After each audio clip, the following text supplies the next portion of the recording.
ଝାରସୁଗୁଡ଼ା ଜିଲ୍ଲା ସାଂସ୍କୃତିକ ମହାକୁମ୍ଭ ଦୁଲଦୁଲି 2026 ଏବଂ ସ୍ୱଦେଶୀ ଓ ପଲ୍ଲିଶ୍ରୀ ମେଳା ଉଦଯାପିତ ମହୋତ୍ସବର ଶେଷ ସନ୍ଧ୍ୟାରେ ଭାରତୀୟ କଳା ଓ ସଂସ୍କୃତିର ପ୍ରତିଫଳନ।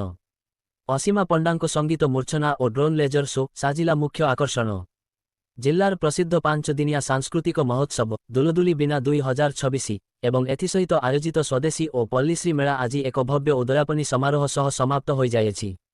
ଜିଲ୍ଲାର କଳା ସଂସ୍କୃତି ଏବଂ ବାଣିଜ୍ୟକୁ ଏକ ନୂତନ ପରିଚୟ ଦେଇଥିବା ଏହି 5 ଦିନିଆ କାର୍ଯ୍ୟକ୍ରମର ଅନ୍ତିମ ସନ୍ଧ୍ୟାରେ ଜନସମୁଦ୍ରର ସୁଅ ଛୁଟିଥିଲା।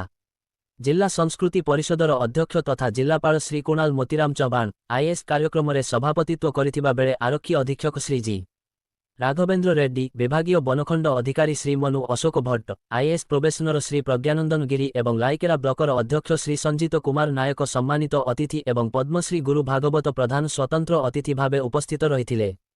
କାର୍ଯ୍ୟକ୍ରମ ଶେଷରେ ଝାରସୁଗୁଡ଼ା ଉପ ଜିଲ୍ଲାପାଳ ଶ୍ରୀ ସବ୍ୟସାଚୀ ପଣ୍ଡା ସମସ୍ତଙ୍କୁ ଧନ୍ୟବାଦ ଅର୍ପଣ କରିଥିଲେ। ଏହି ଅବସରରେ ମହୋତ୍ସବର ସଫଳ ଆୟୋଜନ ପାଇଁ ସହଯୋଗ କରିଥିବା ପ୍ରଯୋଜକମାନଙ୍କୁ ସମ୍ବର୍ଦ୍ଧିତ କରାଯାଇଥିଲା।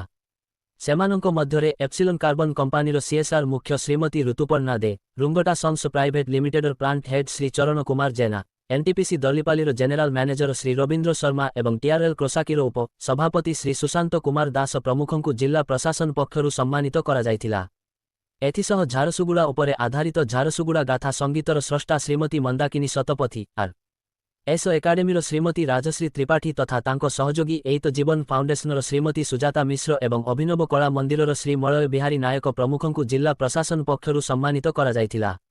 ମହୋତ୍ସବର ଶେଷ ସନ୍ଧ୍ୟାର ପ୍ରମୁଖ ଆକର୍ଷଣ ସାଜିଥିଲେ ଓଡ଼ିଶାର ଲୋକପ୍ରିୟ କଣ୍ଠଶିଳ୍ପୀ ଅସୀମା ପଣ୍ଡା।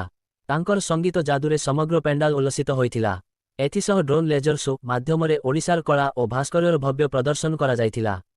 ପାରମ୍ପରିକ କିଷାନ ନୃତ୍ୟ, ଝୁମର ନାଚ ଏବଂ ପଶ୍ଚିମବଙ୍ଗର ବିଶ୍ୱପ୍ରସିଦ୍ଧ ପୁରୁଲିଆ ଛଉ ନୃତ୍ୟ ଦର୍ଶକଙ୍କୁ ମନ୍ତ୍ରମୁଗ୍ଧ କରିଥିଲା। ଆସାମର ଶାସ୍ତ୍ରୀୟ ସତ୍ରିଜା ଓ ଆସାମିଜ୍ ଫ୍ୟୁଜନ୍ ସାଙ୍ଗକୁ ରାଜସ୍ଥାନର ଲୋକପ୍ରିୟ ଘୁମର ଓ କାଲବେଲିଆ ଏବଂ ଜମ୍ମୁର ଗୀତଡୁ ନୃତ୍ୟ ଦର୍ଶକଙ୍କୁ ମନ୍ତ୍ରମୁଗ୍ଧ କରିଥିଲା।